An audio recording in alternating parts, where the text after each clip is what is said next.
اور وہ 2 دن پہلے جو مراکش کے اندر موراکو میں 8 ستمبر 2023 کو رات کو تقریباً 11:15 بجے ایک ہولناک زلزلہ آیا، جس کے اندر تقریباً 1100 کے قریب لوگ شہید ہو گئے اور 1200 کے قریب زخمی ہیں اور ہزاروں لوگ بے گھر ہو چکے ہیں۔ کتنے امیر لوگ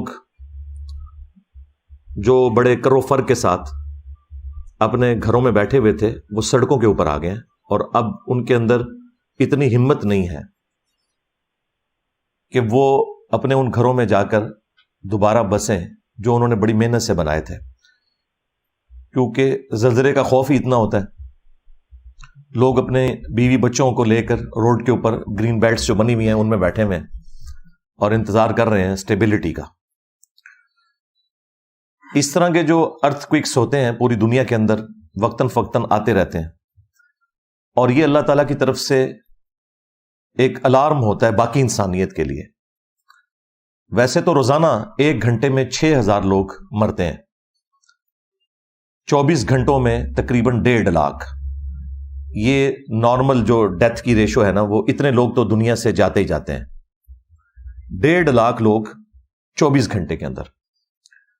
لیکن جب ایک بلک میں کہیں پر ڈیتھ ہو تو وہ زیادہ نمایاں ہو جاتی ہے اور باقی لوگوں کے لیے ڈیٹرنس بن جاتی ہے۔ گھر میں ایک شخص کی موت اس گھر اور اس محلے کے لیے ایک عبرت ہے۔ ایک محلے میں کوئی عبرتناک ڈیتھ کا کوئی واقعہ جس میں 1 سے زیادہ لوگ مر جائیں، وہ ایک سٹی کے لیے ڈیٹرنس بن جاتی ہے موت کے حوالے سے۔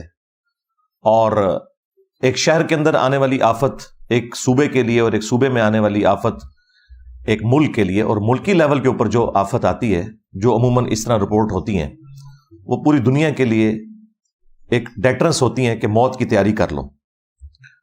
باقی جو لوگ پوچھتے ہیں کہ جی اس میں معصوم بچے بھی مر جاتے ہیں، جانور مر جاتے ہیں، ان کا کیا قصور ہے؟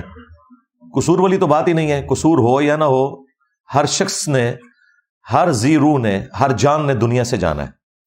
اب یہ اللہ کی مرضی ہے کہ کوئی شخص نیچرل ڈیتھ مرے، کوئی ڈیزاسٹر کے اندر مر جائے، کوئی پانی میں ڈوب کے مر جائے، کوئی ایئر کریش میں مر جائے، کوئی ہارٹ فیلئر سے مر جائے۔ یہ اللہ تعالیٰ کا فیصلہ ہے کہ کس کی قبر جو ہے وہ سمندر کی گہرائی میں بننی ہے، کس کی ہواؤں میں بننی ہے، کس کی شیر کے پیٹ میں بننی ہے۔ بہرحال دنیا سے ایگزٹ ہر انسان کا ہے۔ کل نفس ذائقۃ الموت، یہ یونیورسل ٹروتھ قرآن میں کئی جگہ بیان ہوا ہے۔ ہر جان کو موت کا ذائقہ چکھنا ہے، یہ ایک اٹل حقیقت ہے، یہاں تک کہ کوئی نبی بھی دنیا میں زندہ کبھی باقی نہیں رہا۔ تو اس طرح کے جو واقعات ہیں وہ ڈیٹرنس ہوتے ہیں باقی لوگوں کے لیے بھی کہ اپنی موت کی تیاری کر لی جائے۔ باقی ظاہر ہے کہ ایک تکلیف دہ کیفیت تو ہوتی ہے، ہم بھی دعا کر دیتے ہوتے ہیں۔ قرآن میں بھی حکم ہے سورۃ الحشر میں، ربنا اغفر لنا ولاخواننا الذین سبقونا بالایمان۔ اہل ایمان کی نشانی ہے کہ وہ دعا کرتے ہیں اللہ کے حضور کہ اے اللہ ہمیں بھی بخش دے، اور ہم سے پہلے جتنے ایمان کی حالت میں لوگ دنیا سے گئے ہیں انہیں بھی بخش دے۔ تو یہ اہل ایمان کی نشانی ہے کہ وہ فوت شدگان کے لیے دعا کرتے ہیں۔ اور نماز جنازہ کی دعا تو اتنی جنرل ہے جو ہمیں عام حالت میں بھی کرنی چاہیے، اس میں تمام لوگوں کے لیے دعائیں ہیں، بلکہ زندہ لوگوں کے لیے تو زیادہ دعائیں ہیں۔ اس سانحہ میں جو لوگ شہید ہوئے ہم ان کے لیے بھی دعا کرتے ہیں، اللہم اغفر لحینا ومیتنا وشاہدنا وغائبنا وصغیرنا وکبیرنا وذکرنا وانثانا اللہم من احییتہ منا فاحیہ علی الاسلام ومن توفیتہ منا فتوفہ علی الایمان آمین۔ باقی جو دنیا سے گئے ہیں ان کے لیے تو صحیح بخاری اور صحیح مسلم کے اندر حدیث موجود ہے کہ اللہ کے محبوب صلی اللہ علیہ وآلہ وسلم نے فرمایا کہ 5 طرح کے لوگ اللہ کے حضور شہید لکھے جاتے ہیں۔ نمبر 1، طاعون کے مرض میں مرنے والا شخص، نمبر 2 پیٹ درد کے ساتھ، اس تکلیف کے ساتھ جو شخص مرتا ہے. نمبر 3 کسی دیوار کے نیچے دب کے، کسی بلڈنگ میں دب کے، جس طرح کہ یہ زلزلہ کے کیس میں ہوتا ہے. نمبر 4 پانی میں ڈوب کر مرنے والا شخص. اور نمبر 5 اللہ کی راہ میں جو شہید ہو جائے قتال کرتے ہوئے. تو یہ 5 طرح کے شہداء ہیں. ایک اور حدیث ہے ابو داؤد کے اندر، سنن نسائی کے اندر، اس میں نبی علیہ السلام نے ذکر کیا کہ جو آگ میں جل کے مر جاتا ہے وہ بھی اللہ کے حضور شہید لکھا جاتا ہے. اور ایسی عورت جو پریگنینسی کے دوران، ڈلیوری کے دوران فوت ہو جائے وہ بھی اللہ کے حضور شہید ہے. باقی جو زخمی ہیں ان کے لیے وہ حدیث ہے، صحیح بخاری اور صحیح مسلم دونوں کے اندر یہ حدیث موجود ہے کہ مسلمان کو کوئی بھی دکھ، درد، اندیشہ، تکلیف پہنچتی ہے، حتیٰ کہ اس کے پاؤں میں کوئی کانٹا بھی چبھ جائے، تو اللہ تعالیٰ اس کے بدلے میں اس کے گناہ معاف فرما دیتا ہے. تو یہ زخمیوں کے لیے بھی تسلی ہے ان احادیث کے اندر کہ اس طرح کی تکلیف سے انسان کے گناہ معاف ہوتے ہیں. باقی یہ اللہ تعالیٰ کا ایک سلسلہ ہے، وہ اس نے اسی طریقے سے رکھا ہوا ہے، اور یہ اللہ تعالیٰ کا یونیورسل ٹروتھ ہے قرآن کے اندر. وَلَنَبْلُوَنَّكُمْ بِشَيْءٍ مِّنَ الْخَوْفِ وَالْجُوعِ وَنَقْصٍ مِّنَ الْأَمْوَالِ وَالْأَنفُسِ وَالثَّمَرَاتِ. ہم ضرور بالضرور آزمائیں گے تمہیں خوف کے ساتھ، بھوک کے ساتھ، جان اور مال میں نقصان کے ذریعے. اور پھر اللہ تعالیٰ نے فرمایا کہ خوشخبری ہے ان لوگوں کے لیے کہ جن کا ایٹیچیوڈ یہ ہوتا ہے کہ جب کبھی بھی انہیں کوئی تکلیف پہنچتی ہے تو وہ کہتے ہیں انا للہ و انا الیہ راجعون. بے شک ہم بھی اللہ ہی کی طرف سے آئے تھے اور ہم نے لوٹ کر اللہ ہی کی طرف جانا ہے. یہ دعا وہ پڑھتے ہیں، یہ ان کا کلمہ ہوتا ہے تکلیف میں، دکھ میں، درد میں. اچھا، اب اس دعا کا تکلیف کے ساتھ کیا لینا دینا؟ وہ اس طرح کہ انا للہ و انا الیہ راجعون، بے شک ہم بھی اللہ کی طرف سے آئے تھے اور ہم نے لوٹ کر اللہ ہی کے پاس جانا ہے. مراد یہ کہ ہم پہ اگر کوئی تکلیف بھی آئی ہے نا تو یہ بھی اللہ کی طرف سے آئی ہے، اور سب سے بڑی چیز یہ ہے کہ ہم نے خود بھی لوٹ کر اللہ کے پاس پہنچ ہی جانا ہے. تو یہ جو تکلیف آئی ہے نا، اس تکلیف نے بھی ایک نہ ایک دن ختم ہو جانا ہے. اس دن تو لازمی ختم ہو جانا ہے جس دن کہ ہمیں خود موت آ جائے. اگر کوئی شخص کینسر کی لا علاج بیماری میں مبتلا ہے تو جس دن اسے موت آئے گی اس دن اس کی تکلیف بھی گئی. تو تکلیف کو بھی موت آنی ہے. جب انسان نے خود نہیں رہنا تو تکلیف کیسے رہ سکتی ہے ہمیشہ؟ لیکن خوش نصیب ہیں وہ لوگ جو اپنی موت سے پہلے پہلے اپنے رب کو راضی کر لیتے ہیں اور اپنی آخرت کی، ہمیشہ کی زندگی کی تیاری کر لیتے ہیں. ان کے لیے تو یہ موت کا دروازہ ایک گیٹ ہے ہمیشہ کی کامیابیوں کا، نعمتوں کا، اپنے رب کے حضور پڑوس حاصل کرنے کا، اس کے دیدار کا. اللہم اجعلنا منہم مع النبیین والصدیقین والشہداء والصالحین. اچھا، قرآن میں تو اتنی دعا رپورٹ ہوئی ہے. صحیح مسلم میں ایک حدیث ہے جس میں اس کے اگلے الفاظ بھی ہیں. ام سلمہ رضی اللہ تعالی عنہا وسلام اللہ علیہا کہتی ہیں کہ جب میرے خامند فوت ہوئے، یہ سینئر اصحاب میں سے ہیں، انہوں نے ہجرت حبشہ بھی کی ہوئی ہے. ہجرت مدینہ تو بعد میں آئی ہے، جو اسلام کی پہلی ہجرت ہے وہ ہجرت حبشہ ہے. اور جو ہجرت حبشہ کے مسلمان ہیں وہ ہجرت مدینہ والوں سے بھی افضل ہیں، کیونکہ انہوں نے وہ بڑی والی ہجرت کی ہوئی ہے. اس میں بھی یہ شامل تھی. تو وہ کہتی ہیں کہ جب میرے خامند فوت ہوئے ابو سلمہ، تو مجھے نبی علیہ السلام کی سکھائی ہوئی ایک دعا یاد آ گئی جو آپ صلی اللہ علیہ وآلہ وسلم نے تعلیم فرمائی تھی کہ جب کبھی بھی کوئی تکلیف پہنچے تو جو شخص یہ دعا مانگے گا تو اللہ تعالیٰ اسے اس تکلیف کے بدلے میں اس سے بہتر نعم البدل عطا فرما دے گا. اور اس دعا کا ترجمہ بھی یوں ہی بنتا ہے، انا للہ و انا الیہ راجعون. یہ تو قرآن والے الفاظ. اس کے ساتھ پڑھنا ہے پھر اللہم اجرنی، اللہم اجرنی، میم کے اوپر زبر ہے اور آگے جھٹکے سے پڑھنا ہے. فی مصیبتی واخلف لی خیرا منہا، اے اللہ اس مصیبت میں مجھے اجر عطا فرما اور اس کے بدلے میں میرے لیے اس سے بہتر کوئی نعم البدل والا معاملہ فرما دے۔ تو ام سلمہ کہتی ہے کہ میں نے یہ دعا تو مانگ لی، لیکن دل میں کھٹکا تھا کہ میرے خامن جیسا تو خامن ہی کسی کا نہیں تھا، مجھے ابو سلمہ سے بڑھ کر کون سا ایسا خامن مل سکتا ہے، اس تکلیف کا ازالہ اللہ تعالیٰ کس طرح فرمائے گا؟ تو کہتی ہیں کہ جب میری عدت پوری ہوئی تو خود اللہ کے محبوب صلی اللہ علیہ وآلہ وسلم نے مجھے پیغام نکاح بھیج دیا، اور میری دعا اللہ تعالیٰ نے قبول کی، اور یہ ام المومنین بنی۔ اور یہ ہماری وہ ماں ہے جو تمام ماؤں میں سے سب سے آخر میں فوت ہوئی ہیں۔ واقعہ کربلا کے بھی 2 سال کے بعد 63 ہجری کے اندر یہ فوت ہوئی ہیں، ام سلمہ سلام اللہ علیہا ورضی اللہ تعالی عنہا۔ تو اللہ تعالیٰ نے انہیں نعم البدل بھی بہترین عطا فرمایا۔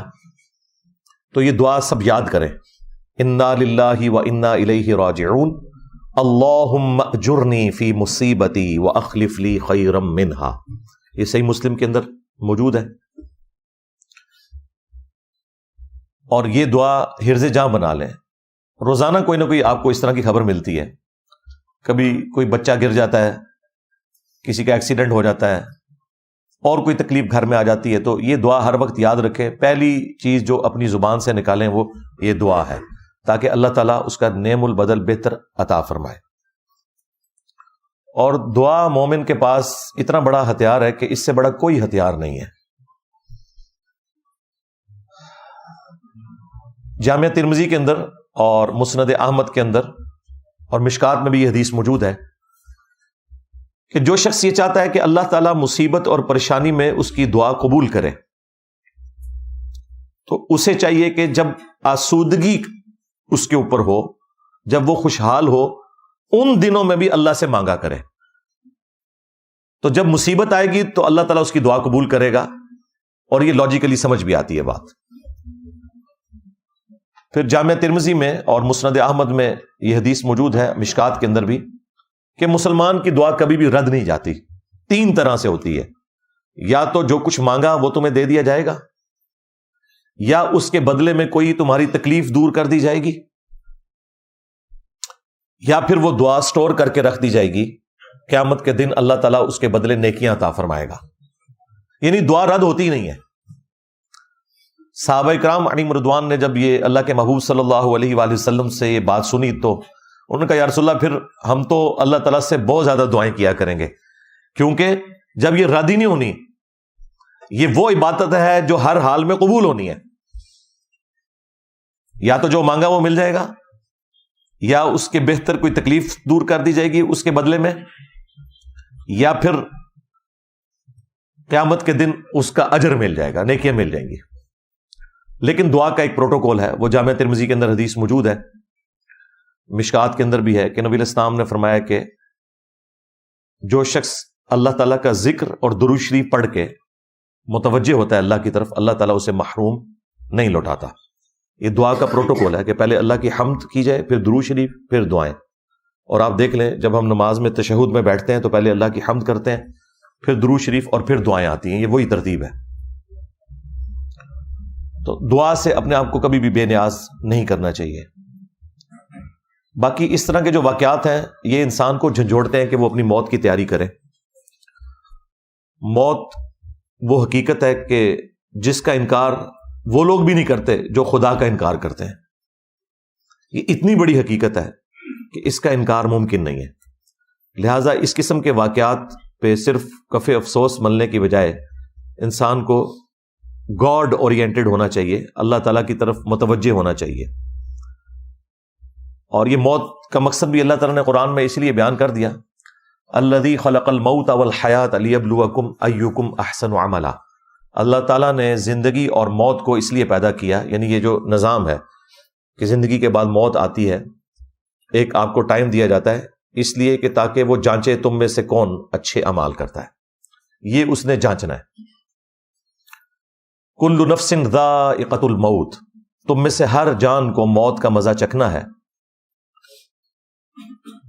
وَنَبْلُوكُمْ بِالشَّرِّ وَالْخَيْرِ فِتْنَةً، اور ہم شر کے ذریعے اور خیر کے ذریعے تمہیں آزماتے ہیں، وَإِلَيْنَا تُرْجَعُونَ، اور تمہیں لوٹ کر بھی ہمارے پاس آنا ہے۔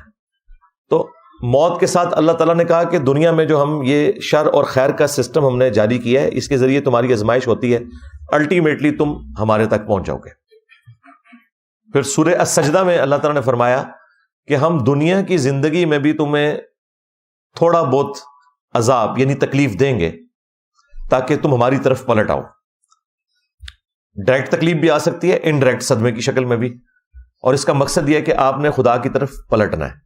یہ سارے اللہ تعالیٰ کی طرف سے الارم بجتے ہیں۔ کوئی شخص یہ نہیں کہہ سکتا کہ مجھے کوئی ایسا موقع نہیں ملا کہ میں اپنے خدا کی طرف پلٹتا۔ اللہ تعالیٰ یہ الارم مختلف شکلوں میں ہمارے پاس سگنلز وقتاً فوقتاً بھیجتا رہتا ہے۔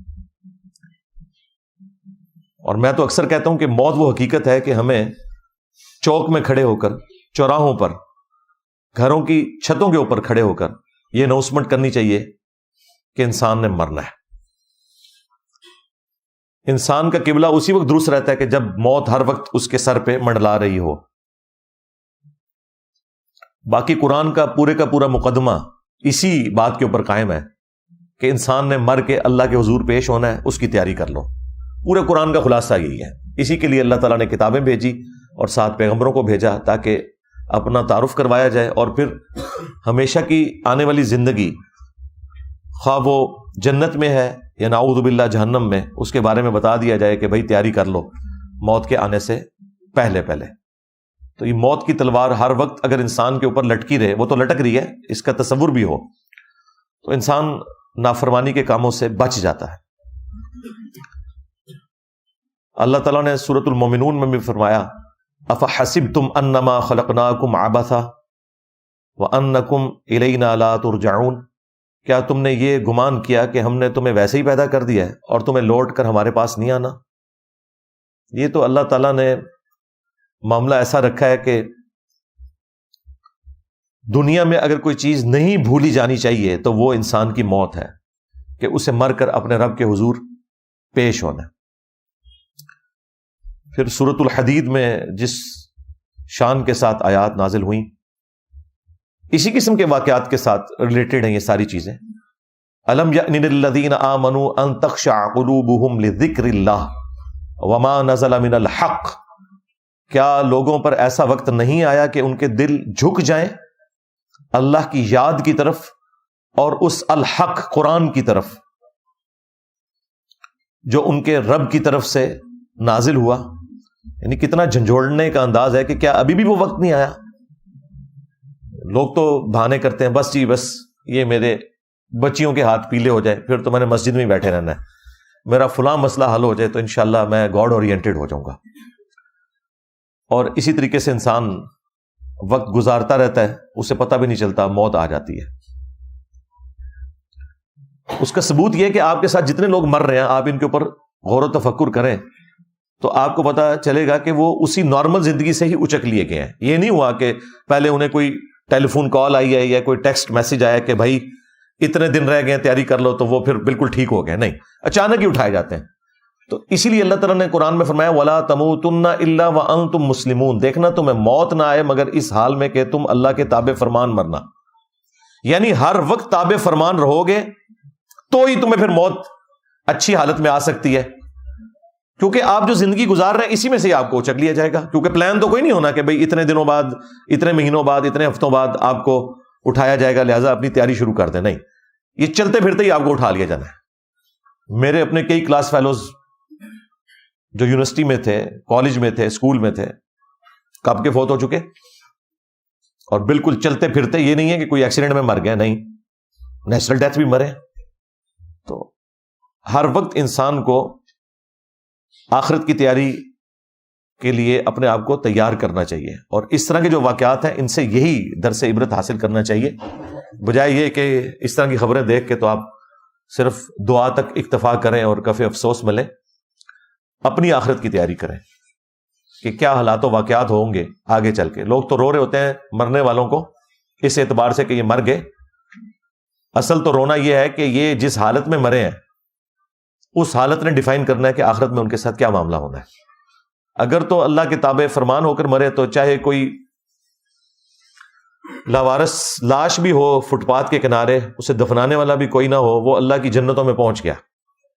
اور اگر اللہ تعالیٰ کا نافرمان تھا، آپ اس کا جتنا مرضی بڑا کوئی مقبرہ بھی بنا لیں، خلاف سنت یہ آپ کام کر بھی لیں، اس کی قبر کو آپ جتنا مرضی خوبصورت بنا لیں، اس کی اندر کی زندگی کو آپ چینج نہیں کر سکتے. سیدھی سی بات ہے.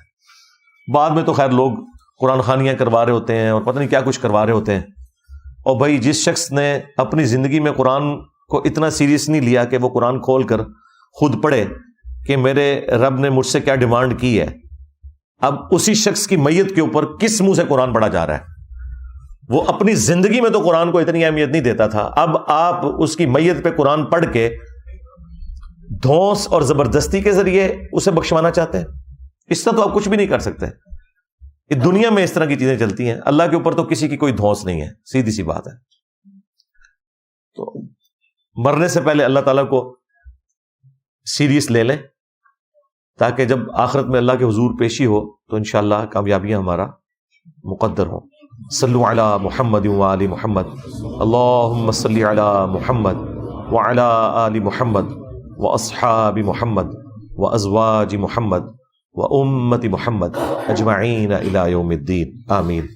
اللہم انی اسألک بانک انت اللہ لا الہ الا انت الاحد الصمد الذي لم يلد ولم يولد ولم يكن له كفوا احد والهكم اله واحد لا الہ الا هو الرحمن الرحیم.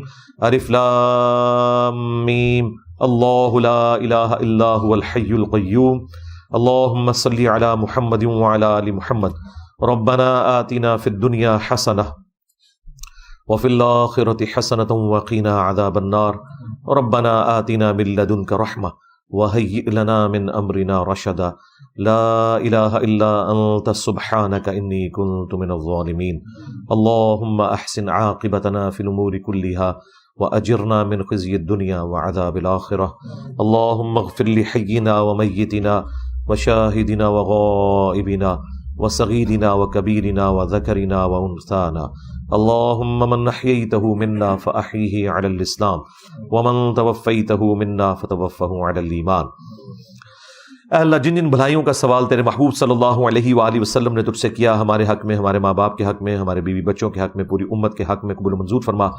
جن جن چیزوں کے شر سے تیرے محبوب علیہ السلام نے تیری پناہ طلب کی، تمام مسلمانوں کو ان چیزوں کے شر سے اپنی پناہ عطا فرما. اے اللہ خصوص بالخصوص چائنا، انڈیا، کشمیر، فلسطین، یمن، عراق، شام، افغانستان، پاکستان میں جہاں کی مسلمان کس پرسی کی زندگی گزار رہے ہیں، غیب سے ان کی عزت آبرو جان و مال کی حفاظت فرما. اے اللہ ہمارے ملک پاکستان کی خیر فرما، پورے عالم اسلام کی خیر فرما، اندرونی اور بیرونی خطرات سے محفوظ فرما. حاضرین کے دلوں میں جو جو نیک اور جائز دعائیں ہیں قبول فرما. حاضرین کے جو چھوٹے بڑے رشتہ دار فوت ہو چکے ان کی مغفرت فرما. اور اگر آپ نے ابھی تک ہمارا چینل سبسکرائب نہیں کیا تو فوراً سبسکرائب کیجئے، ساتھ ہی بیل آئیکن پر کلک کریں تاکہ مزید آنے والی ویڈیو ہیں وہ آپ کو وقت پر ملتی رہیں. اللہ حافظ.